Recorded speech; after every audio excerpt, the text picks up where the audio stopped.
త్వరగా ఏజ్ అవుతున్నామా అనుకున్న వాళ్ళందరూ ఎక్స్టర్నల్గా చాలా తీసుకుంటున్నారు జాగ్రత్తలు. స్కిన్ ద్వారా తీసుకునే మెడిసిన్స్ అంతా తీసుకుంటున్నారు త్రూ ఇంజెక్షన్స్ అని చెప్పొచ్చు వివిధ రకాలుగా. అలా కాకుండా ఇంటర్నల్ మెడిసిన్ అనేది ఒకటి ఉంది. వృద్ధాప్యం వచ్చే వరకు ఆరోగ్యంగా ఉండడం ఎలా? కానీ మీ దగ్గరికి ఎలా వస్తారు అసలు జనాలు? కొంతమందికి చర్మం వ్యాధులు ఉంటాయి. అవి పెద్దగా డర్మటాలజిస్ట్ ట్రీట్ చేసే అంత పెద్ద వ్యాధి కాదు, చిన్న చిన్న మార్పులే అవసరం. అలాగే డైజెషన్ ప్రాబ్లమ్స్తో ఉంటారు. అలా అని గ్యాస్ట్రోఎంట్రాలజిస్ట్ దగ్గరికి వెళ్ళిపోయి పెద్ద పెద్ద ఆపరేషన్లు చేసుకోవాల్సిన పని కాదు. అసలు ఇంటర్నల్ మెడిసిన్ ద్వారా ఏంటి సొల్యూషన్? ముఖ్యంగా చూసుకోవాల్సిన 7 ఏజింగ్కి బయట ఉన్న మ్యాక్సిమం రీజన్స్ ఏంటి అంటే స్మోకింగ్ అండ్ ఆల్కహాల్. కానీ ఇది కాకుండా నిద్ర మనల్ని ఏజింగ్ చేస్తుందా? మనం ఎక్సర్సైజ్ చేసినా, ఎలాంటి ఫుడ్ తిన్నా, మనం పడుకున్నప్పుడు డీప్ స్లీప్లోకి వెళ్ళిన తర్వాత హ్యూమన్ గ్రోత్ హార్మోన్ అనే హార్మోన్ రిపేర్ చేస్తుంది బాడీని. ఫాస్టింగ్ అనేది కంపల్సరీయా or is that an optional thing? Fasting చాలా ముఖ్యమైనది. స్లీప్ తర్వాత నెక్స్ట్ ఏంటి అంటే ఫాస్టింగే. ఎక్కువ అవర్స్ ఫాస్టింగ్ కూడా leads to stones in kidney అంటారు. ఫాస్టింగ్ చాలా కాలం ఉండి నీళ్లు సరిగ్గా తీసుకోకపోవడము, దీనివల్ల సెలబ్రిటీస్ ఇది వాడుతున్న ప్రోడక్ట్ ఏంటి అంటే ఎక్స్టర్నల్ కొలాజిన్ ఇంటేక్ అనమాట. అది త్రూ టాబ్లెట్స్ ద్వారా కానీ ఇంజెక్షన్స్ ద్వారా కానీ కొలాజిన్ తీసుకుంటే మన స్కిన్ ఎలాస్టిసిటీ బాగుంటుంది, ఏజింగ్ అనేది ఫాస్ట్గా అవ్వదు అని. కొలాజిన్ చాలా ఇంపార్టెంట్ అండి. అది మన నెయిల్స్లో ఉంటుంది, స్కిన్లో ఉంటుంది, జాయింట్స్లో ఉంటుంది. అది న్యాచురల్గా తగ్గిపోతూ ఉంటుంది మనం ఏజ్ పెరుగుతూ ఉంటుంది. What is this biological age? మనం బర్త్డేలు ఏం చేసుకుంటామో అది మన క్రోనలాజికల్ ఏజ్. అది మనందరికీ తెలుసు. కానీ మన శరీరం అదే ఏజ్ ఉంది అనే అవసరం లేదు. ఇంత ఇన్ఫర్మేషన్ వినిన తర్వాత వెంటనే అందరికి వచ్చే క్వశ్చన్ ఏంటి అంటే ఇవన్నీ ఎక్కువ ఛార్జెస్ ఉంటాయేమో, ఎక్కువ ప్రైస్ ఉంటుందేమో మేము వెళ్ళి చూపించుకోవడానికి అంటే దాని గురించి మీరు అంటే ఎగ్జాక్ట్గా చెప్పకపోయినా ఒక అవగాహన. హెల్దీ ఏజింగ్ అంటే డాక్టర్ని రీచ్ అయ్యే కన్నా ముందే మనం చాలా చేసుకోవచ్చు. అది నేను చెప్పాను కదా, ఫుడ్లో ఎలాంటి జాగ్రత్తలు తీసుకోవాలి, నిద్ర, ఎక్సర్సైజ్, స్ట్రెస్ని ఎలా మేనేజ్ చేసుకోవాలి, ఇవన్నీ మీరు ఇంట్లో కూర్చొని చేసుకునేవే చెప్పాను. ఇవన్నీ చేస్తున్నా కూడా సమస్యలు ఇంకా ఉన్నాయంటే అప్పుడు వచ్చి సంప్రదించవచ్చు.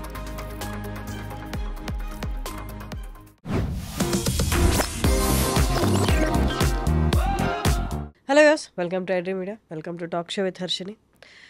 నార్మల్గా ఇప్పుడు అందరూ చాలామంది లైఫ్ స్టైల్ వల్ల అని చెప్పొచ్చు, లేకపోతే పొల్యూషన్ వల్ల చెప్పొచ్చు, త్వరగా ఏజ్ అవుతున్నామా అనుకున్న వాళ్ళందరూ ఎక్స్టర్నల్గా చాలా తీసుకుంటున్నారు జాగ్రత్తలు.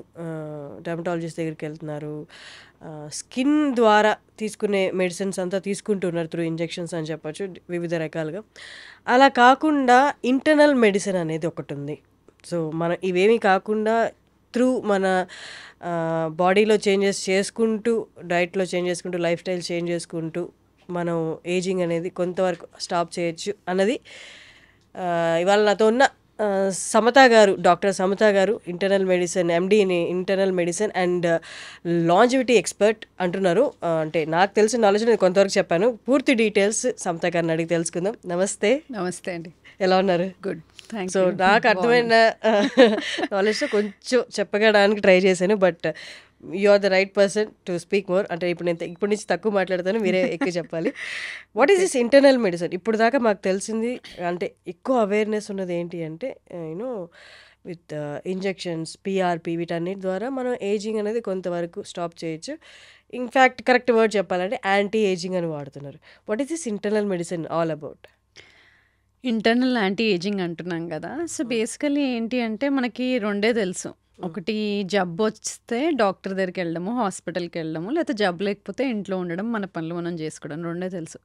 కానీ రెండింటికి మధ్య అంటే ఏదైనా జబ్బు వచ్చే ముందు బాడీలో చాలా చేంజెస్ జరుగుతాయి. అవి ముందే మనం గనక పట్టుకుంటే, అవి కొన్ని టెస్టుల ద్వారా ముందే తెలుసుకుంటే ఏం జరుగుతుంది, ఎక్కడ ఇంబ్యాలెన్స్ అయింది అనేది ముందే తెలుసుకుంటే కొన్ని చేంజెస్ చేసుకొని ఈ జబ్బులు మనము లేట్గా పుష్ చేయొచ్చు, ఎర్లీగా రాకుండా. ఎలాంటివి? మోకాల నొప్పులు, sugar, type 2 diabetes, hyper tension, ఈ కార్డియాక్ జబ్బులు, క్యాన్సర్, ఇవన్నీ మనము లేట్గా వచ్చేలాగా చేయొచ్చు. లేదంటే దీన్నే స్లోయింగ్ డౌన్ ఏజింగ్ అంటారు. అంటే వృద్ధాప్యం వచ్చే వరకు ఆరోగ్యంగా ఉండడం ఎలా, ఓకే. అది internal anti ageing. Anti ageing కన్నా మనం హెల్తీ ఏజింగ్ అని చెప్పుకోవచ్చు. కొంతవరకు పాజిటివిటీ తెచ్చినా కొంతవరకు అది కైండ్ ఆఫ్ కంపల్షన్ అనేది జనాల్లో పడిపోయిందేమో అన్నట్టు అనిపిస్తుంది. వృద్ధాప్యం వచ్చిన తర్వాత ఆరోగ్యంగా ఉండడం ఎలా? అంటే మన పనులు మనం చేసుకోగలగాలి. హ్యాపీగా, హెల్తీగా ఉండాలి. మన పిల్లలతో ఆడుకోగలగాలి. ఎక్కువ హాస్పిటల్ చుట్టూ తిరిగే జబ్బులు రాకుండా ఉండేలాగా ఉండాలి. ఎక్కువ మందులు వాడకూడదు. ఇదే కదా మనకు కావాల్సింది. ఇండిపెండెన్స్, మనల్ని మనం చూసుకోగలగాలి.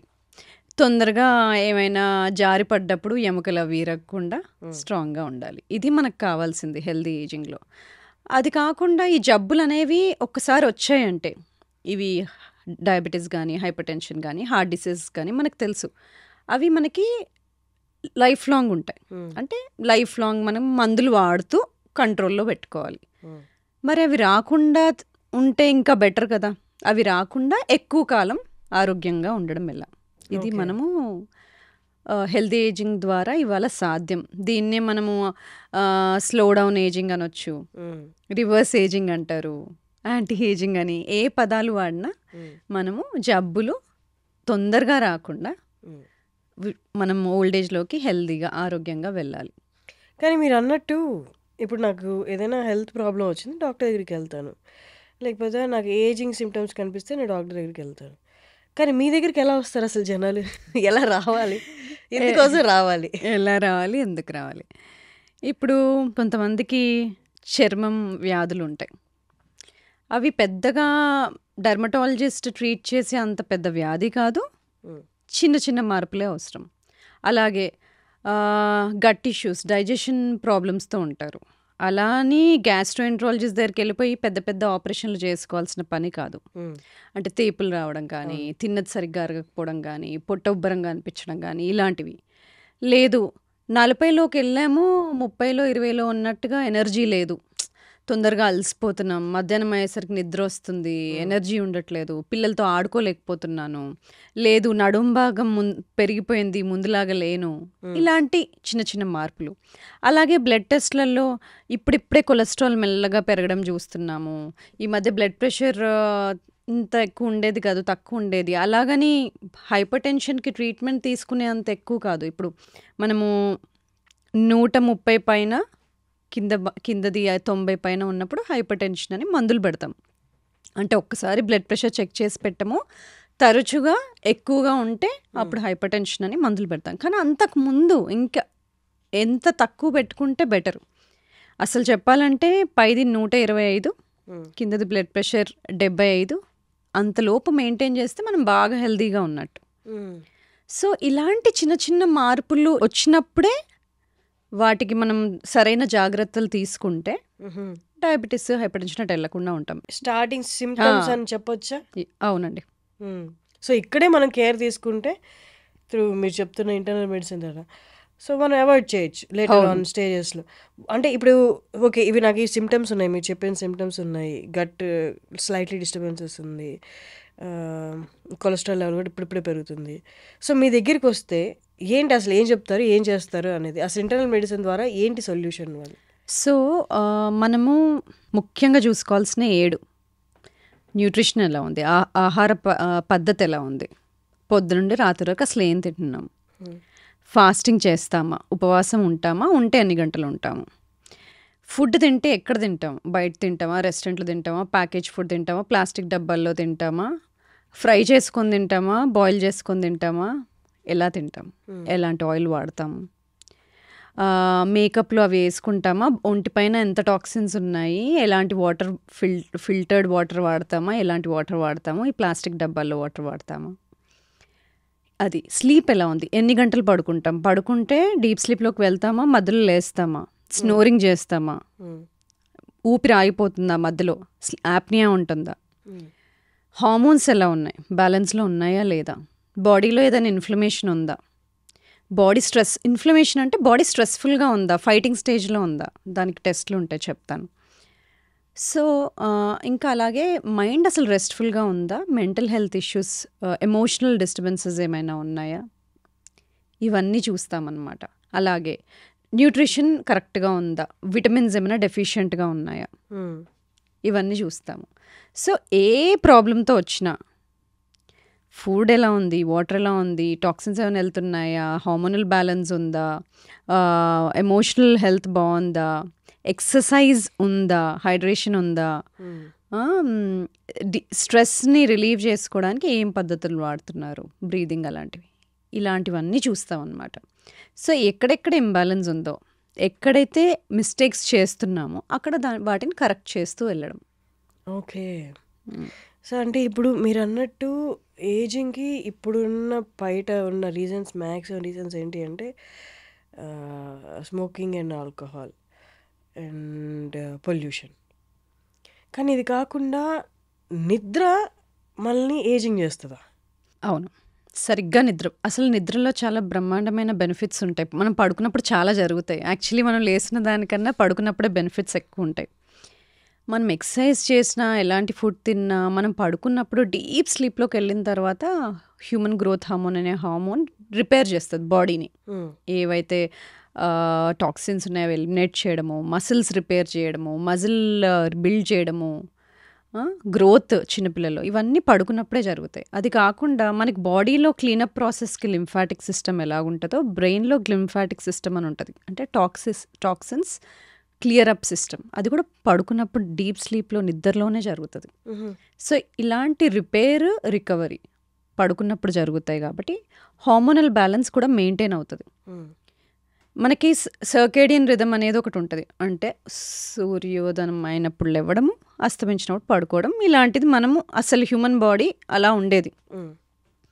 కానీ ఇప్పుడు ఇన్ని ఆర్టిఫిషియల్ లైట్స్, ఇలాంటి డెస్క్ జాబ్స్, వేరే టైమ్ జోన్స్తో పనిచేయడము, దీంతో ఇంటర్నల్ బాడీ సిస్టమ్ కూడా దెబ్బతినింది.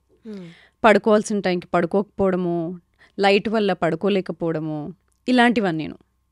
ఇంకోటి, బాగా తినేసి కడుపు నిండుగా ఉన్నప్పుడే పడుకోవడము, ఇలాంటివన్నీ చేయడం వల్ల డీప్ స్లీప్లో పోలేకపోవడము, బాడీ రిపేర్ అవ్వకపోవడము, దానివల్ల హార్మోనల్ ఇంబ్యాలెన్సెస్, ఇన్ఫర్టిలిటీ ఇష్యూస్, ఇవన్నీ చూస్తూ ఉంటాం. సో అందుకని స్లీప్ చాలా ముఖ్యం, చాలా ఇంపార్టెంట్. అందుకని ఇప్పుడు స్లీప్ మానిటర్ చేయడానికి స్లీప్ రింగ్స్ అని ఇవన్నీ వస్తున్నాయి. అంటే పడుకుంటే ఎంత డీప్ స్లీప్లోకి వెళ్తున్నాడు, ఆర్ఎం రెస్ట్ఫుల్ స్లీప్ అనేది మనకి స్టేజెస్ ఉంటాయి. స్లీప్లో స్టేజెస్, దానిలో ఆర్ఎం స్లీప్ అనేది గుడ్ రెస్ట్ఫుల్ స్లీప్. ఆ స్టేజ్లో ఎంతసేపు ఉంటున్నారు, కనీసం 6-7 గంటలు పడుకుంటున్నామా లేదా. లేట్ నైట్ ఈటింగ్ అంటే 9 తర్వాత ఫుడ్ తిని అరౌండ్ 11 అలాగా, లేకపోతే 10:30 అలా పడుకుంటే ఇది కూడా ఏజింగ్కి రీజనా? సో పడుకున్నప్పుడు డైజెషన్ ఆగిపోవాలి. మనం తిన్నాక నెక్స్ట్ 2 hours వరకు డైజెషన్ సిస్టమ్ నడుస్తూనే ఉంటుంది. ఆ ఫుడ్ పొట్టలో నుండి ఇంటెస్టైన్స్కి వెళ్ళాలి, డైజెషన్ ప్రాసెస్ అంతా కంప్లీట్ అవ్వాలి. దానికో 2-3 గంటలు పడుతుంది. ఆ తిన్న 2-3 గంటల లోపే నిద్రపోయాము అంటే ఆ డైజెస్టివ్ సిస్టమ్ నడుస్తూనే ఉంటుంది. ఇంకా రిపేర్ సిస్టమ్ యాక్టివేట్ అవ్వడానికి టైం ఎక్కడిది. అందుకే తిన్న 2-3 గంటల తర్వాత పడుకోమని చెప్తాం. లేదంటే మీ స్లీప్ టైమింగ్ ఏంటో దానికన్నా 2-3 గంటల ముందు తినేయాలి అని. అంటే డైజెషన్ ప్రాసెస్ అయిపోవాలి. అది ముఖ్యమైన రీజన్. అది కాకుండా ఎంతోమంది ఫుడ్ రిఫ్లెక్స్ అవ్వడము, ఇవన్నీ సిమ్టమ్స్ ఉంటూ ఉంటాయి. దానికి సింపుల్ సొల్యూషన్ ఎర్లీగా తినడం.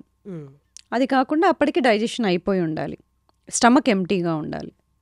ఇవి ఇంపార్టెంట్. అలాగే మనం ఎప్పటి నుంచో రిలీజియన్ వైజ్గా తీసుకుని ఎవరి రిలీజియన్లో వాళ్ళకి అన్ని రిలీజియన్లో సేమ్గా ఉన్నది ఏంటి అంటే ఫాస్టింగ్. అవును, కొందరు శుక్రవారం ఉంటారు, కొందరు శనివారం ఉంటారు, కొందరు సోమవారం ఉంటారు. ఏ రిలీజియన్లో ఫాస్టింగ్ అనేది మాత్రం కంపల్సరీ ఉంది. బట్ లేటర్ ఆన్ ఈ లైఫ్ స్టైల్ చేంజెస్, ఈ లేట్ నైట్ షిఫ్ట్స్, వర్క్స్ వల్ల ఫాస్టింగ్ అనేది చాలామంది చెయ్యట్లేదు ఇప్పుడు. అవును, రిలీజియన్గా తీసుకున్నా, యాజ్ ఎ డాక్టర్గా మీరు సజెస్ట్ చేసిన ఫాస్టింగ్ అనేది కంపల్సరీయా or is that an optional thing? Fasting చాలా ముఖ్యమైనది. స్లీప్ తర్వాత నెక్స్ట్ ఏంటి అంటే ఫాస్టింగే.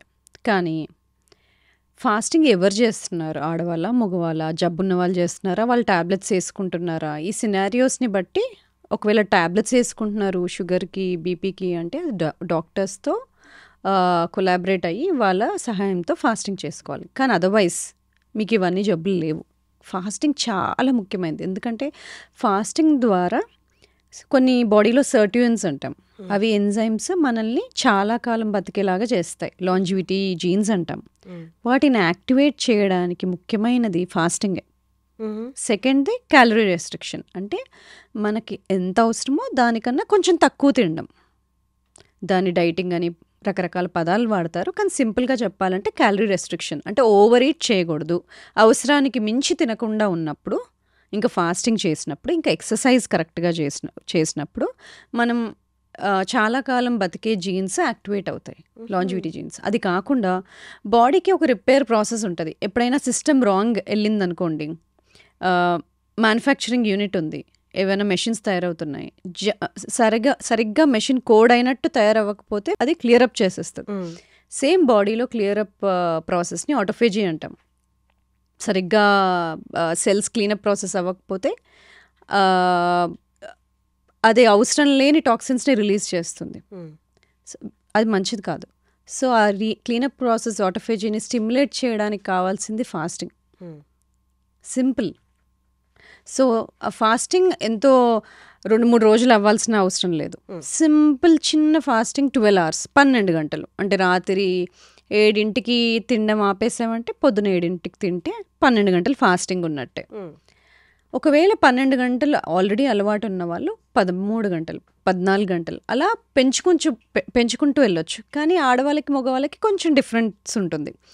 ఆడవాళ్ళు సైకిల్ అంతా మనకి హార్మోన్స్ డిఫరెంట్గా ఉంటాయి కాబట్టి ఆడవాళ్ళ ఫాస్టింగ్ శైలి కొంచెం చేంజ్ అవ్వాలి. మనకి మెన్స్ట్రువల్ సైకిల్ పీరియడ్స్ మొదలైన తర్వాత ఒక 6వ రోజు నుండి ఒక 15వ రోజు వరకు బాగా ఎక్సర్సైజ్ చేయొచ్చు, బాగా ఫాస్టింగ్ చేయొచ్చు. కానీ పీరియడ్ దగ్గరకు వస్తున్న సమయంలో హార్మోన్స్ లోగా ఉంటాయి కాబట్టి ఆ టైంలో బాడీ సహకరించదు ఫాస్టింగ్కి. సో అప్పుడు లాంగ్ ఫాస్టింగ్ చేయకూడదు, తక్కువ చేసుకోవాలి. ఓకే. కానీ నేను విన్నాను ఎక్కువ అవర్స్ ఫాస్టింగ్ కూడా leads to stones in kidney అంటారు. Is that true? డీహైడ్రేషన్ ముఖ్యంగా. ఒకవేళ ఫాస్టింగ్ చాలా కాలం ఉండి నీళ్లు సరిగ్గా తీసుకోకపోవడము, దీనివల్ల, లేదంటే మనము కీటో డయట్ అంటే ఫ్యాట్ ఎక్కువ తీసుకుంటూ కార్బ్స్ తీసుకోకుండా ఉన్నప్పుడు, అలాంటివి చేస్తున్నప్పుడు కొంతమంది కిడ్నీ స్టోన్స్ తయారవ్వచ్చు. కానీ కరెక్ట్గా చేసినప్పుడు, హైడ్రేషన్ బాగా తీసుకుంటున్నప్పుడు, ఎలక్ట్రోలైట్స్ అంటే సోడియం పొటాషియం మంచిగా తీసుకుంటున్నప్పుడు అలాంటి ప్రాబ్లమ్స్ ఏమీ రావు. ఓకే. అండ్ ఇంకొకటి మార్కెట్లో బాగా సేల్ అవుతున్న product and the same time చాలామంది సెలబ్రిటీస్ ఇది వాడతారని వాడుతున్న ప్రోడక్ట్ ఏంటి అంటే కొలాజిన్, ఎక్స్టర్నల్ కొలాజిన్ ఇంటేక్ అనమాట. అది త్రూ టాబ్లెట్స్ ద్వారా కానీ ఇంజెక్షన్స్ ద్వారా కానీ కొలాజిన్ తీసుకుంటే మన స్కిన్ ఎలాస్టిసిటీ బాగుంటుంది, ఏజింగ్ అనేది ఫాస్ట్గా అవ్వదు అని. సో మీరు చెప్పండి, ఇజ్ దట్ కరెక్ట్? కొలాజిన్ చాలా ఇంపార్టెంట్ అండి. అది మన నెయిల్స్లో ఉంటుంది, స్కిన్లో ఉంటుంది, జాయింట్స్లో ఉంటుంది. అది న్యాచురల్గా తగ్గిపోతూ ఉంటుంది మనం ఏజ్ పెరుగుతూ ఉంటే. అవును, ఏజ్ పెరుగుతున్నప్పుడు అది తగ్గిపోతుంది కాబట్టి యాడ్ చేసుకోవడం వల్ల మన skin health, hair health, joint health బాగుంటుంది. అయితే కొలాజిన్లో వేరే వేరే రకాలు ఉంటాయి. పౌడర్స్ ఉంటాయి, టాబ్లెట్స్ ఉంటాయి. దానిలో మళ్ళీ పెప్టైడ్స్ అని ఉంటాయి. పెప్టైడ్స్ అంటే చిన్న చిన్న మాలిక్యూల్స్ బాడీలోకి బాగా వెళ్తాయి, సెల్స్లోకి బాగా వెళ్తాయి. కొలాజిన్ పెప్టైడ్స్ మంచివి. అలాగే దాంట్లో మెరీన్ కొలాజిన్, బొవైన్ కొలాజిన్ అంటే ఆవుల నుండి వచ్చే collagen, sea food, sea water, sea animals నుండి వచ్చే కొలాజిన్, 2 రకాలు ఉంటాయి. కొంతమందికి సీ ఫుడ్ ఎలర్జీ ఉంటుంది, వాళ్ళకి మెరీన్ కొలాజిన్ సూట్ అవ్వదు. కాబట్టి మనకి ఏది సూట్ అవుతుందో అవ్వదో చూసుకోవాలి.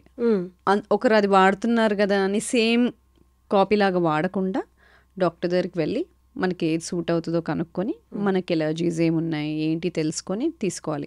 అలాగే మార్కెట్లో చాలా ప్రోడక్ట్స్ ఉన్నాయి. చాలా పెద్ద బిజినెస్ అది. ఇప్పుడు కొలాజిన్ అనేది పౌడర్స్ ఫార్మాట్లో వస్తుందని చాలామంది సజెస్ట్ చేస్తున్నారు. అంటే బట్ కానీ అవి సర్టిఫైడ్ ప్రోడక్ట్సా లేదా చూసుకోవాలి. హౌ డు దే, అంటే సర్టిఫైడ్, మనకి సర్టిఫైడ్ ప్రోడక్ట్స్ అంటే FSSAI, GMP సర్టిఫైడ్ అని ఇలా ముద్రలు ఉంటాయి. ఆ సర్టిఫైడ్ ప్రోడక్ట్సా లేదా అని ఆ మార్క్స్, ట్రేడ్ మార్క్స్ చూడాలి మనం కొంటున్నప్పుడు. అలా చూసుకొని తీసుకోవడం బెటర్. అండ్ పెప్టైడ్స్ అన్నారు కదా, కొలాజిన్ పెప్టైడ్స్, అది ఎలా దొరుకుతుంది? అంటే ఎట్లా? కొలాజిన్ పెప్టైడ్స్ కూడా మనకి పౌడర్ ఫామ్లోనే దొరుకుతుంది. అంటే ఈజీగా డైజెస్ట్ అయిపోతుంది, ఈజీగా బాడీకి అబ్జార్బ్ అయిపోతుంది. సో అవి కూడా మనకు పౌడర్ ఫామ్లో దొరుకుతాయి, కొలాజన్ పెప్టైడ్స్ అనేవి కూడా. ఓకే. ఇప్పుడు కొలాజన్ తీసుకునే వాళ్ళు వాళ్ళు పర్చేసింగ్ ఐదర్ సజెషన్ తీసుకొని డాక్టర్ దగ్గర తీసుకోవాలి, లేదు వాళ్ళందరికీ వాళ్ళు వాడాలనుకుంటే ఇట్స్ నాట్ కరెక్ట్. వాళ్ళంతా వాళ్ళు వాడాలనుకుంటే ఫస్ట్ థింగ్ అదే సర్టిఫైడా కాదా అని చూసుకోవాలి. మంచి పెప్టైడ్స్ ఎలా అడగాలి వాళ్ళు? ఇన్ కేస్ మెడికల్ షాప్కి వెళ్ళి వాళ్ళు పెప్టైడ్స్ కొలాజన్ పెప్టైడ్ చాలా వరకు జనరల్ ఫార్మసీస్లో మనకు దొరకకపోవచ్చు మనకు కావాల్సిన పెప్టైడ్స్. కాబట్టి అది డాక్టర్ దగ్గరికి వెళ్ళి రాయించుకొని తీసుకుంటే బెటర్. ఓకే. కన్సర్న్డ్ డర్మటాలజిస్ట్ అయినా ఎవరైనా డాక్టర్ దగ్గరికి వెళ్ళి అడిగి తీసుకుంటే బెటర్. ఈ మధ్య ఎక్కువ చూస్తున్నాము మీ బయలాజికల్ ఏజ్ తెలుసుకోవడం ఎలా అని కూడా అంటున్నారు. అంటే మన ఏజ్ ఏంటో నాకు తెలుసు, నా ఏజ్ ఏంటో నాకు తెలుసు. What is this biological age? మనం బర్త్డేలు ఏం చేసుకుంటామో అది మన క్రోనలాజికల్ ఏజ్, అది మనందరికీ తెలుసు. కానీ మన శరీరం అదే ఏజ్ ఉంది అనే అవసరం లేదు. నేను నా జీవన శైలి ఎలా ఉంది, నా ఆహార పదార్థాల లైఫ్ ఎలా ఉందన్న దాన్ని బట్టి నా ఏజ్ ఎక్కువ ఉండొచ్చు తక్కువ ఉండొచ్చు, నా ఇంటర్నల్ బాడీ ఏజ్, దాన్ని బయలాజికల్ ఏజ్ అంటాం. కాబట్టి మన బర్త్డే ఏజే మన బాడీ ఏజ్ అవ్వాల్సిన అవసరం లేదు. అందుకని ఎవరైతే బాగా రోజు ఆహారం బాగా తీసుకుంటారో, జీవనశైలి బాగుంటుందో, ఎక్సర్సైజ్ బాగా చేస్తారో, వీళ్ళ బయలాజికల్ ఏజ్ కొంచెం తక్కువ ఉంటుంది. అయితే దీనికి సింగిల్ టెస్ట్ ఏదైనా ఉంటుందా అంటే అది సింగిల్ టెస్ట్తో చెప్పలేం. ఎందుకంటే చాలా కాంప్రహెన్సివ్గా చూడాలి. ఎందుకంటే ఒక ఏజ్ అనేది కాంప్లెక్స్ ప్రాసెస్. దానికి ఒక ఇంటర్నల్ ఏజ్ ఇవ్వాలి అంటే ఏమేమి చూడాలి? బ్లడ్లో అంటే మనం కొలెస్ట్రాల్ చూస్తాము, షుగర్స్ ఎలా ఉన్నాయో చూస్తాము. అలాగే మెజర్మెంట్లో మన వేస్ట్ టు హిప్ రేషియో అంటే నడుం భాగం తుంటి భాగము మెజర్ చేసినప్పుడు దానికి కొలతలు తీసుకున్నప్పుడు ఆడవాళ్ళైతే వేస్ట్ టు హిప్ రేషియో 0.85 కన్నా ఎక్కువ ఉంటే, లేదు మగవాళ్ళల్లో 0.9 కన్నా ఎక్కువ ఉంటే వాళ్ళకి టైప్ 2 డయాబెటీస్ కానీ, కొలెస్ట్రాల్ కానీ, హైపర్ టెన్షన్ కానీ, గుండె జబ్బులు కానీ వచ్చే ప్రమాదం ఎక్కువ. అందుకని ఈ కొలతలు కూడా ఇంపార్టెంటే. ఇంతకుముందు BMI అని చూసేవాళ్ళం, బాడీ మాస్ ఇండెక్స్, అంటే మీ హైట్కి మీరున్న వెయిట్ ఎంత అని. కానీ దాంట్లో కొన్ని లోపాలు ఉంటాయి. ఎలా? బాగా ఎక్సర్సైజ్ చేసే అతను ఉంటాడు, అతనికి మసిల్ ఎక్కువగా ఉంటుంది. మీరు BMI చూస్తే ఎక్కువగా ఉంటుంది, అంటే కొవ్వు ఎక్కువ ఉన్నట్టు కాదు కదా. అందుకని మనకు కరెక్ట్గా తెలవాల్సింది బాడీ కాంపోజిషన్ అనాలిసిస్. అంటే బాడీలో కండరాలు ఎన్ని ఉన్నాయి, కొవ్వు ఎంత ఉంది, ఎముకల క్వాలిటీ ఎలా ఉంది, బోన్, ఫ్యాట్, మసిల్ రేషియో, ఇది ముఖ్యమైనది BMI కన్నా. సో ఇవి తెలియాలి. బ్లడ్ మార్కర్స్ ఇంతకుముందు చెప్పాము. ఇది కాకుండా మనకి కొత్తగా ఎపిజెనెటిక్ క్లాక్స్ అని వచ్చాయి. అంటే ఏంటి? మనకు అందరికి ఒక బ్లూ ప్రింట్ ఉంటుందా, మన బాడీ ఇలా తయారవ్వాలని. మన అమ్మలు మనకి పుట్టినప్పుడు మనకు ఒక DNA జీన్స్ ఉంటాయి, అది మన బ్లూ ప్రింట్. అది మనం చేంజ్ చేయలేం. అది మనకి ఫ్యూచర్లో ఎలాంటి జబ్బులు వస్తాయి అనేది ఒక 10 to 15% డిసైడ్ అయి ఉంటుంది. అంటే 80 to 85% తర్వాత మనం ఎలాంటి ఆహారం తీసుకుంటాము, వ్యాయామం చేస్తామా లేదా, స్ట్రెస్ఫుల్గా ఉంటామా, నిద్ర ఎలా పోతున్నాము, జీవనశైలి ఎలా ఉంది అన్న దాన్ని బట్టి ఆ మిగతా 85% డిసైడ్ అవుతుంది. దీన్ని ఎపిజెనెటిక్స్ అంటాము. అంటే జీన్స్ చుట్టూ మనం చేసే మార్పులు ఏంటి అని. దీన్ని DNA చుట్టూ జరిగే మార్పుల్ని గమనించి వచ్చిన టెస్ట్ ఎపిజెనెటిక్ టెస్ట్. కొంచెం ఏదైనా ఒక టెస్ట్ దగ్గరగా ఉందా అంటే అది ఎపిజెనెటిక్ టెస్ట్ అనమాట. ఓకే. కాకపోతే ఆ సింగిల్ టెస్ట్ చూడకూడదు. నేను ఇంతకుముందు చెప్పిన విధంగా బ్లడ్లో ఎలా ఉన్నాయి చేంజెస్, ఈ హిస్టరీ ఎలా ఉంది, ఎపిజెనెటిక్ టెస్ట్ అనేది బయలాజికల్ ఏజ్ తెలుసుకునేయడానికి అవకాశం ఉంది. అయితే ఇప్పుడు ఈ లాస్ట్ 3-4 సంవత్సరాల్లో వచ్చిన టెస్ట్ ఇది. ఫ్యూచర్లో మనకి ఇంకా కొత్త టెస్ట్లు వస్తాయి, కానీ బేసిక్స్ మనం మర్చిపోకూడదు.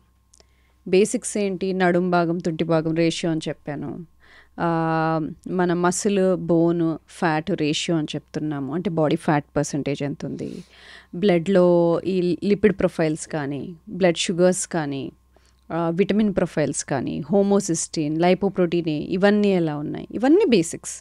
వీటితో పాటు ఆ DNA చుట్టూ జరిగే మార్పులు, ఇవన్నీ మనం తెలుసుకుంటాం. ఓకే, బయలాజికల్ ఏజ్ ఏంటి తెలుసుకున్నాం, ఇలా ఉంది. ఇప్పుడు నెక్స్ట్ ఏంటి? ఏజ్ తగ్గించుకోవచ్చా? నెక్స్ట్ ఏంటి, ఎలా తగ్గించుకోవచ్చు, తగ్గిస్తే ఎలా తగ్గించాలి? ఫస్ట్ వ్యాయామం చేస్తున్నారా లేదా, అస్సలు చేయని వ్యక్తి అయితే మొదలు పెట్టాలి. ఎలా? వారానికి కనీసం 150 నిమిషాలు మోడరేట్ ఎక్సర్సైజ్, అంటే బ్రిస్క్ వాకింగ్ కానీ, యోగా కానీ, స్విమ్మింగ్ కానీ, ఏరోబిక్స్ కానీ ఇలాంటివి. లేదంటే 75 నిమిషాలు ఫాస్ట్ హై ఇంటెన్సిటీ ఎక్సర్సైజ్, అంటే ఫాస్ట్ బైకింగ్, హైకింగ్ ఇలాంటివి. కానీ ఇవి చేస్తే సరిపోతుందా? లేదు. మనము వృద్ధాప్యం వచ్చినాక, ఓల్డ్ ఏజ్ వచ్చినాక ఆరోగ్యంగా ఉండాలంటే ఆ ఏజ్ ఎంటర్ అయ్యేటప్పుడు, 50 ఎంటర్ అయ్యేటప్పుడు మన మసిల్ కండరాలు బాగుండాలి. అప్పటికీ కండరాలు తక్కువగా ఉన్నాయంటే మీకు డెఫినెట్గా ఈ జబ్బులు తొందరగా వచ్చేస్తాయి. ఇవి 4: డయాబెటీస్, హైపర్ టెన్షన్, కార్డియాక్ జబ్బు, క్యాన్సర్లు, స్ట్రోకు. ఇవి అయితే ఎందుకంటే 40 తర్వాత 40 సంవత్సరాలు ఒకసారి దాటామంటే ప్రతి సంవత్సరానికి 1% మజిల్ పోతుంది. కానీ దాంతో వచ్చే ప్రాబ్లం ఏంటి? మజిల్ పోతూ ఉంటే మనం తినే ఫుడ్ ఎనర్జీగా మారకుండా కొవ్వుగా మార్చి వెయిట్ పుట్ ఆన్ అవుతాం. మెల్లగా ఇన్సులిన్ రెసిస్టెన్స్లోకి వెళ్తుంది. అంటే మెటబాలిక్ ఫ్లెక్సిబిలిటీ తగ్గిపోతుంది, మెటబాలిక్ హెల్త్ అప్పటి నుండి డిస్టర్బ్ అవుతుంది. అదేంటంటే నేను 40 వరకు బాగానే ఉండదని 40 తర్వాత అన్ని మార్పులు చూస్తున్నా అంటారు కదా, ఇది ఇన్సులిన్ రెసిస్టెన్స్ అనేది మొదలవుతుంది. దీన్ని తగ్గించుకోవడానికి మనం స్ట్రెంగ్త్ ట్రైనింగ్, రెసిస్టెన్స్ ట్రైనింగ్ చేసుకున్నప్పుడు ఈ కండరాలు కోల్పోయే కెపాసిటీని తగ్గిస్తాం. మజిల్ లాస్ తగ్గుతుంది. మసిల్ లాస్ తగ్గినప్పుడు మెటబాలిజం బాగుంటుంది, అంటే మనం జబ్బుల్ని దూరంగా నెట్టుతున్నట్టేగా. సో అది కాకుండా ఫుడ్లో ఏం మార్పులు చేసుకోవాలి? మొదటిగా ఎవరైనా refined seed oils, sunflower oil, canola oil, rice bran oil, ఇవన్నీ మనం వాడుతున్నట్లయితే ఫస్ట్ ఇవి తీసేయాలి. అసలు మనకు మార్కెట్లో ఉన్నవే అవి కదా, అవి రిఫైన్డ్ ఆయిల్స్. మనం కోల్డ్ ప్రెస్డ్ ఆయిల్స్ వాడుకోవాలి. కోల్డ్ ప్రెస్డ్ అంటే గానుగ నూనెలు, ఫ్రెష్గా చేసేవి. అవి కొబ్బరి నూనె కానీ, లేదంటే గానుగ నూనెనే రైస్ బ్రాన్ కానీ, గానుగ నూనె, నల్ల నువ్వుల నూనె, ఇవి వాడుకోవచ్చు. ఇవి కూడా తక్కువ వాడాలి, ఎందుకంటే ఈ నూనెలు మన మోడర్న్ డేస్ వచ్చినాక తయారైనవి. ఈ పాతకాలంలో ఎంత ఎక్కువ నూనె వాడేవాళ్ళం కాదు. సో ఈ నూనెల వల్ల మనకు బాడీలో ఇన్ఫ్లమేషన్ పెరుగుతుంది. సో ఈ నూనెలు తగ్గించుకోవాలి. అలాగే ఫుడ్ వండే విధానంలో ఎక్కువ డీప్ ఫ్రైడ్ ఫుడ్స్, బాగా గ్రిల్ చేసిన ఫుడ్స్ ఇవి తినకూడదు, ఎందుకంటే దానిలో క్యాన్సర్ కాజింగ్ ఏజెంట్స్ పెరుగుతాయి. బాగా డీప్ ఫ్రైడ్ ఫుడ్స్లో నైట్రేట్స్ పెరగడము ఇలాంటివి జరుగుతాయి. సో అలాగే షుగర్ ఎక్కువ ఉన్న ఫుడ్స్ తినకూడదు. Sugar is directly related to inflammation, బాడీని ఇన్ఫ్లేమ్ చేస్తుంది. సో షుగర్ తగ్గించుకోవాలి, డీప్ ఫ్రైడ్ ఫుడ్స్ తగ్గించుకోవాలి, అంటే బాగా ప్రాసెస్ చేసి పీచు పదార్థం తీసేసిన ఫుడ్స్, పిండి పదార్థాలు తక్కువ చేసి, ఇప్పుడు గోధుమ పిండి బదులు ఫుల్ గోధుమలు వాడటం కానీ ఇలాంటివి. సో ప్రాసెస్డ్ ఫుడ్స్ తగ్గించుకొని, డీప్ ఫ్రైడ్ ఫుడ్స్ తగ్గించుకొని, ఈ seed oils, refined seed oils కనుక తగ్గించుకుంటే మనం బాడీని యాంటీ ఇన్ఫ్లమేటరీగా వెళ్తుంది. అది కాకుండా ప్లేట్లో కూరగాయలు ఎక్కువ ఉండేలాగా రోజు కూరగాయలు మార్చి తినడము, ఫ్రూట్స్ తీసుకోవడము, నీళ్లు బాగా తీసుకోవడము, హోల్ ఫుడ్స్ తీసుకోవడం ద్వారా మనం మార్చుకోవచ్చు. ఇదే కాకుండా తినే పద్ధతిలో కూడా కొంచెం మార్పులు చేసుకోవాలి. ఫస్ట్ మనం కూరగాయలతో మొదలు పెట్టాం అనుకోండి తినడం, అది ఆల్రెడీ స్వెల్ అయిపోతుంది పొట్టలో. తర్వాత వచ్చే ఫుడ్ని స్లోగా అబ్జార్బ్ చేసుకుంటుంది. అదే తినడం అన్నంతో మొదలు పెట్టామనుకోండి ఎక్కువ తినేస్తాం. ఎందుకు? ఆ స్విచ్ ఆన్ అవ్వదు, కడుపు నిండింది అనే స్విచ్ తొందరగా ఆన్ అవ్వదు. అదే మనము కూరగాయలు ఫస్ట్ తిని దానిలో ఫైబర్, పీచు పదార్థం ఎక్కువగా ఉంటుంది, నెక్స్ట్ వచ్చే ఫుడ్ని తక్కువ తీసుకుంటుంది. తర్వాత ప్రోటీన్ ఉన్న ఫుడ్ అంటే పప్పులు, చికెన్ ఇలాంటివి తీసుకున్నప్పుడు కడుపు నిండింది అనే ఒక హార్మోన్ ఉంటుంది, పెప్టైడ్ వైవై అంటాం, అది యాక్టివేట్ అవుతుంది. నీకు నిండింది, ఇంకా తక్కువ తినొచ్చు అని. నెక్స్ట్ ఫ్యాట్స్, నెయ్యి వేసుకుంటాం కదా, నెయ్యి కానీ, కొబ్బరి కానీ, కొబ్బరి నూనె కానీ, ఇలాంటివి ఏమైనా కొబ్బరి వేసి చేసుకున్నప్పుడు, లేకపోతే ఆలివ్స్ కానీ ఇలాంటివి తిన్నప్పుడు కూడా కడుపు నిండుతుంది. దాని తర్వాత మనము అన్నము అవి తీసుకోవచ్చు. దాంతో ఇలాంటి ఒక శైలిలో తింటే కూడా మార్పులు చాలా జరుగుతాయి. ఓకే. సో ఇలా ఫుడ్ది. స్లీప్ కనీసం 6 నుండి 8 గంటల వరకు రోజు సేమ్ టైం పడుకొని లేసేటట్టుగా ప్లాన్ చేయాలి. బాడీకి కూడా ఒక అలారం ఉంటుంది, బాడీకి కూడా ఒక క్లాక్ ఉంటుంది. ఇవాళేమో 8కి పడుకొని రేపు 12కి పడుకొని మళ్ళీ ఎల్లుండ 10కి పడుకొని బాడీకి ఒక టైం సింక్ లేకుండా ఉండకూడదు. ప్రతిరోజు ఒక నియర్లీ సేమ్ టైంకి పడుకోవడం ఇంపార్టెంట్. ఇది కాకుండా స్ట్రెస్ డైరెక్ట్గా అన్ని జబ్బులకి కారణమే.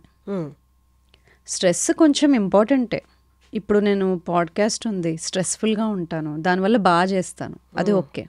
టెస్ట్ ఉంది, కొంచెం స్ట్రెస్ఫుల్గా ఎక్కువ చదువుతాను, బాగా రాస్తాను, తర్వాత ఓకే. తర్వాత ఆగిపోవాలి, స్ట్రెస్ కంటిన్యూ అవ్వద్దు. నేను ఇంటికి వెళ్ళినాక కూడా ఇంకా స్ట్రెస్ఫుల్గా ఉండకూడదు. స్ట్రెస్ వచ్చినప్పుడు బాడీలో కార్టిజోల్ అనే హార్మోన్ రిలీజ్ అవుతుంది, దానివల్ల షుగర్ పెరుగుతుంది, కొంచెం హార్ట్ రేట్ పెరుగుతుంది, దానివల్ల మనం టాస్క్ని బాగా కంప్లీట్ చేస్తాం. కానీ బాడీకి కొన్నిసార్లు రాంగ్ స్ట్రెస్సెస్ ఇచ్చినప్పుడు, అంటే ఇప్పుడు ఫోన్లో మెసేజ్ వస్తుందేమో, నెక్స్ట్ ఇంట్లో ఏం చేస్తున్నారు, ఇలా అన్నెసెసరీ స్ట్రెస్సెస్ ఎక్కువగా తీసుకుంటున్నప్పుడు ఆ కార్టిజాల్ అనేది ఆఫ్ అవ్వదు. అది ఆఫ్ అవ్వాల్సిన టైంకి ఆఫ్ అవ్వకపోతే అన్నెసెసరీగా హార్మోనల్ బ్యాలెన్సెస్ స్టార్ట్ అవుతాయి. బాడీ ఇన్ఫ్లేమ్డ్ అయిపోతుంది, అప్పుడు హార్మోనల్ చేంజెస్ జరుగుతాయి, వెయిట్ పుట్ ఆన్ అవ్వడము, ఇవన్నీ లాంగ్ టర్మ్, చాలా కాలం స్ట్రెస్ఫుల్గా ఉన్నప్పుడు. కాబట్టి స్ట్రెస్ ఉన్నప్పుడు దాన్ని తగ్గించుకోవడం ఎలా, ఇలాంటివి మనం అందరము ఇన్కార్పొరేట్ చేసుకోవాలి. బాగా స్ట్రెస్ఫుల్గా అనిపిస్తుంది, అప్పుడు మనకి పొట్టలో ఏదో తిప్పేసినట్టుగా అనిపిస్తుంది. ఎందుకండి బ్రెయిన్లో స్ట్రెస్గా ఉంటే పొట్టలో ఎందుకు తిప్పాలి? అంటే బ్రెయిన్ పొట్ట రెండు కనెక్టెడే. పొట్టలోనే మనకి 80% సెరటోనిన్ అంటే మైండ్ కామింగ్ హార్మోన్ అనేది పొట్టలో నుండి రిలీజ్ అవుతుంది. కాబట్టి మనము పొట్ట ఎలా ఉందో మైండ్ అలా ఉంటుంది, మైండ్ ఎలా ఉంటే పొట్ట అలా ఉంటుంది. సో క్లీన్ ఫుడ్ తినడం అందుకని ఇంపార్టెంట్, మూడ్ బాగుంటుంది. అలాగే ఇప్పుడు డీస్ట్రెస్ చేసుకోవాలి, ఇలాంటి స్ట్రెస్ఫుల్గా అనిపిస్తుందంటే బ్రీదింగ్, చాలా రకాల బ్రీదింగ్ టెక్నిక్స్ ఉన్నాయి. బాక్స్ బ్రీదింగ్ అంటాము, డయాఫ్రమాటిక్ బ్రీదింగ్ అంటాము.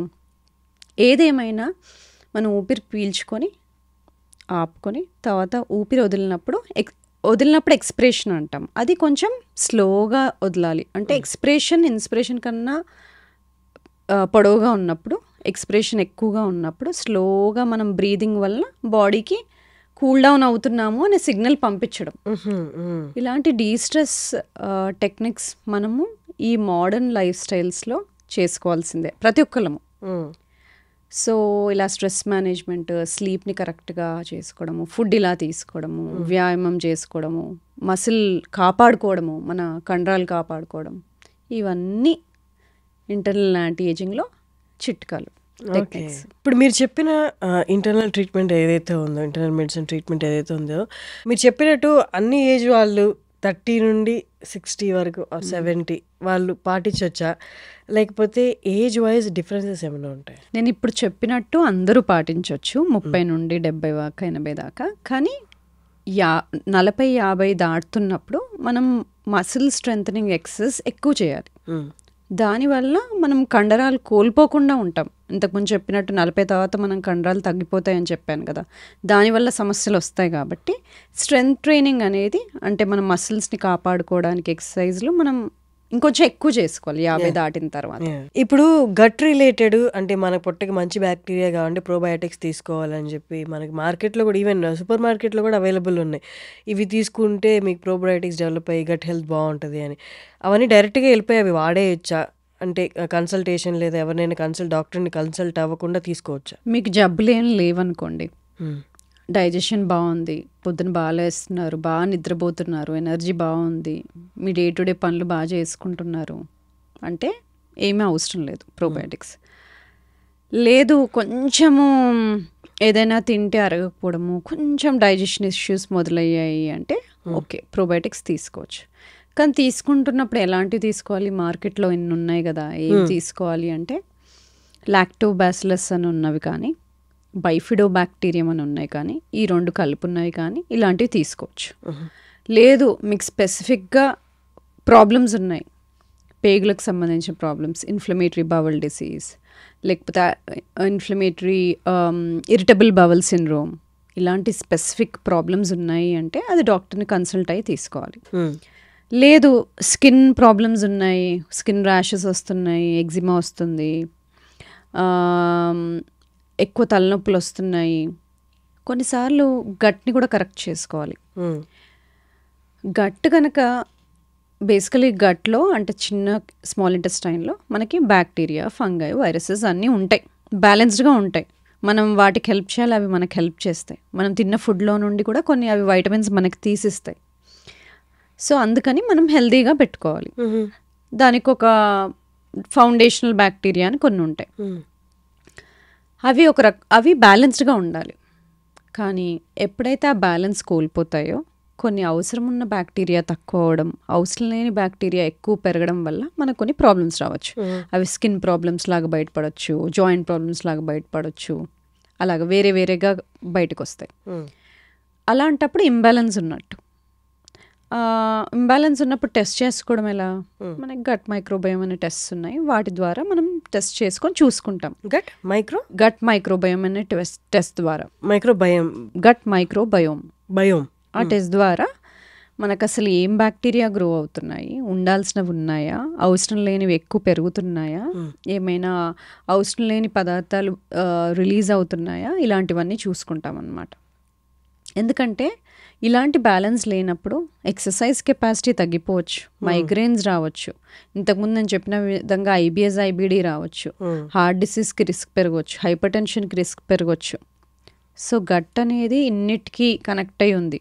ఇప్పుడు ఈ గట్ మైక్రోబయోమ్ ఏదైతే ఉందో టెస్ట్, అది వాళ్ళు రెగ్యులర్గా అంటే ఎక్కడ చేయించుకోవచ్చు? అది నేను చేస్తాను, ఇప్పుడు చాలా మంది డాక్టర్స్ చేస్తున్నారు.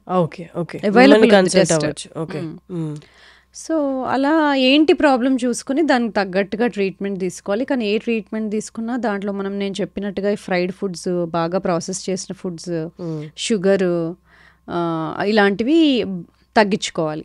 బాగా గ్రిల్ చేసిన ఫుడ్స్, రిఫైన్డ్ ఆయిల్స్ ఇలాంటివన్నీ తక్కువ చేసినప్పుడు బాడీ యాంటీ ఇన్ఫ్లమేటరీ స్టేట్లోకి వెళ్ళిపోయి ఆ సిమ్టమ్స్ అన్నీ తగ్గుతాయి. దానికి తోడ్పడుతూ కొన్ని సప్లిమెంట్స్, ప్రోబయోటిక్స్ అవి వాడినప్పుడు బాడీ ఒక బ్యాలెన్స్లోకి వస్తుంది అనమాట. ఇప్పుడు అంటే ఇంత ఇన్ఫర్మేషన్ వినిన తర్వాత వెంటనే అందరికి వచ్చే క్వశ్చన్ ఏంటి అంటే, ఇవన్నీ ఎక్కువ ఛార్జెస్ ఉంటాయేమో, ఎక్కువ ప్రైస్ ఉంటుందేమో మేము వెళ్ళి చూపించుకోవడానికి అంటే, దాని గురించి మీరు అంటే ఎగ్జాక్ట్గా చెప్పకపోయినా ఒక అవగాహన జనాలకి. హెల్దీ ఏజింగ్ అంటే డాక్టర్ని రీచ్ అయ్యే కన్నా ముందే మనం చాలా చేసుకోవచ్చు. అది నేను చెప్పాను కదా, ఫుడ్లో ఎలాంటి జాగ్రత్తలు తీసుకోవాలి, నిద్ర, ఎక్సర్సైజ్, స్ట్రెస్ని ఎలా మేనేజ్ చేసుకోవాలి, ఇవన్నీ మీరు ఇంట్లో కూర్చొని చేసుకునేవే చెప్పాను. ఇవన్నీ చేస్తున్నా కూడా సమస్యలు ఇంకా ఉన్నాయంటే అప్పుడు వచ్చి సంప్రదించవచ్చు, అప్పుడు హెల్ప్ చేస్తాను. లేదు అంటే మిగతావన్నీ మీరే డాక్టర్ల దగ్గరికి ఎవరి దగ్గరికి వెళ్ళకుండా ఇంట్లోనే చేసుకునే మార్పులు ఇవన్నీ. సో మిమ్మల్ని కన్సల్ట్ అవ్వాలి అంటే ఎక్కడ, ఎలాగా, మీ ఒక్కసారి మీ హాస్పిటల్ గురించి? మా clinic name PMX health centre for longevity and personalised medicine. 30 నుండి 70, 80 దాకా ఎవరైనా ఆరోగ్యంగా ఉండాలనుకుంటున్నప్పుడు, ఆరోగ్యంగా వృద్ధాప్యంలోకి వెళ్ళాలి అనుకుంటే వాళ్ళందరికీ అవసరం ఉండే ట్రీట్మెంట్స్ ఇక్కడ ఉంటాయి. Okay, that's nice. Thank you so much for coming, Samatha garu. Thank you.